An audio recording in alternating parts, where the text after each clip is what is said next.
welcome back. This is Kirti, clinical psychologist, certified ABA therapist, head of psychology department at Daffodils CDC, Hyderabad.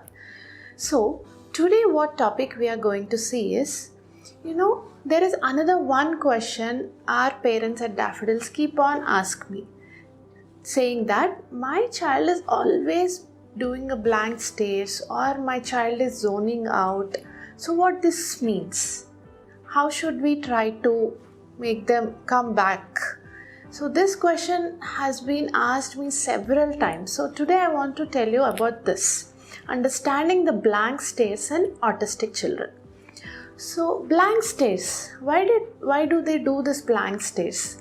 See, it is a form of a stimming. So what is the stimming? Stimming is nothing but a self-stimulatory behavior.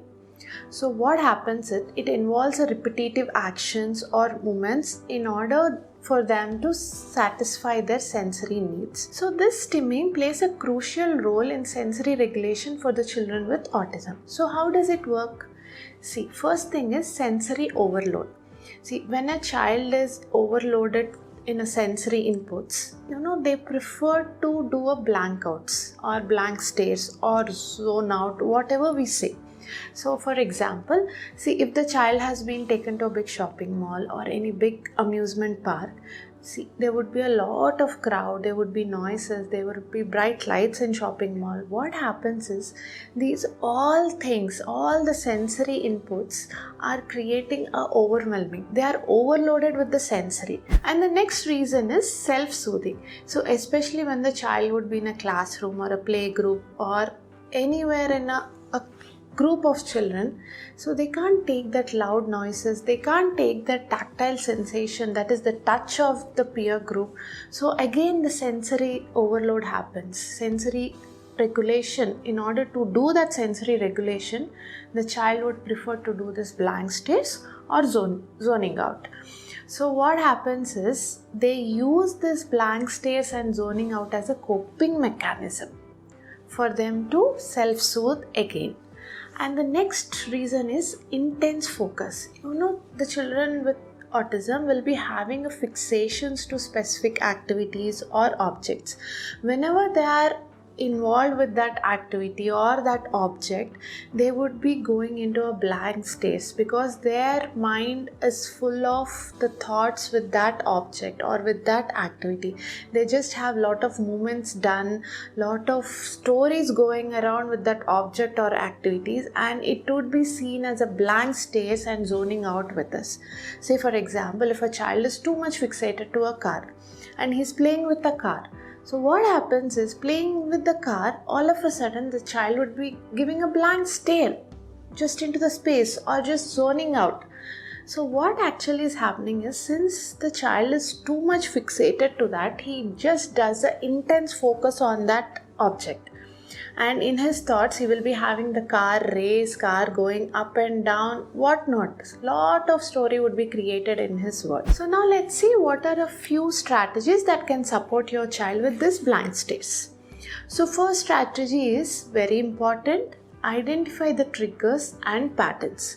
See, identifying the triggers would be, what is the stimuli that is causing the child to go into a blank stares.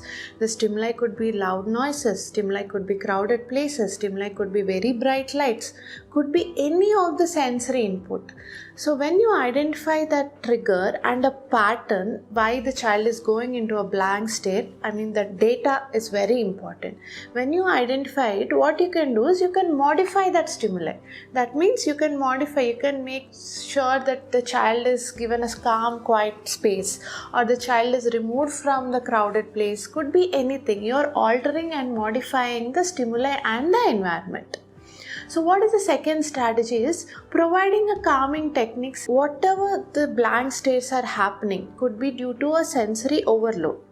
So when that happens is, then you should be able to identify what alternative I can give the child over there, what calming activity I can give for them.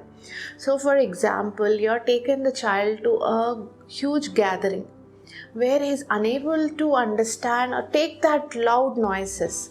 So you should be giving a small noise cancellation headphones, or you should be taking the child away and giving a quiet space where there is no noise or less noise, and let the child have that noise cancellation headphone, or let the child have his own space where instead of doing that blank stares, you are providing little alternate to the child. So this is like providing little calming activity to the child in order to reduce that blank stares and zoning out.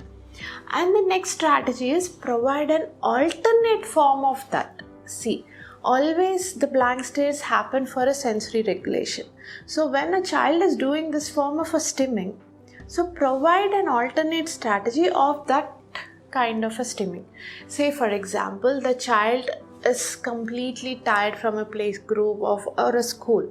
When he comes back, what will happen is definitely they tend to blank stare or zone out because they had a stressful day, which is his sensories are overloaded. So what you can do, make sure you provide a weighted blanket, you provide a stress ball, you provide a fidget toy, you provide a squeezy ball, where these all would give the child a comfort.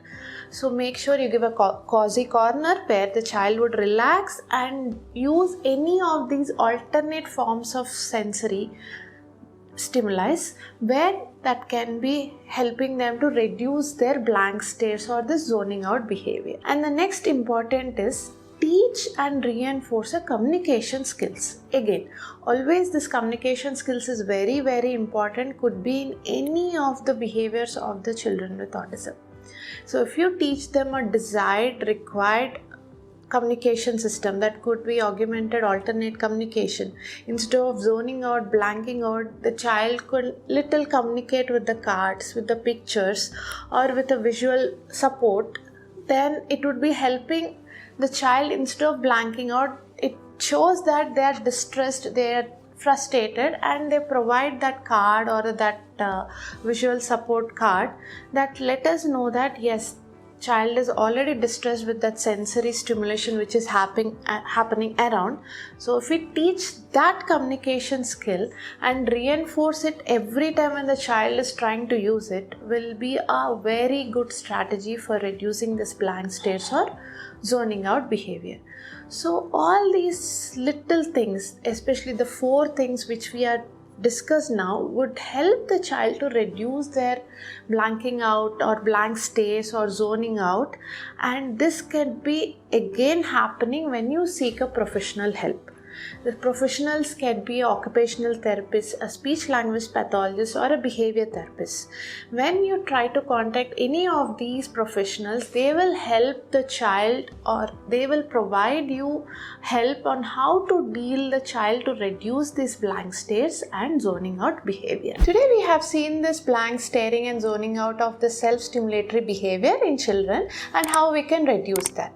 If you want to know more about the self-stimulatory behavior like irrelevant laugh or hand flapping, hand flickering, please let us know in the comment section for those videos.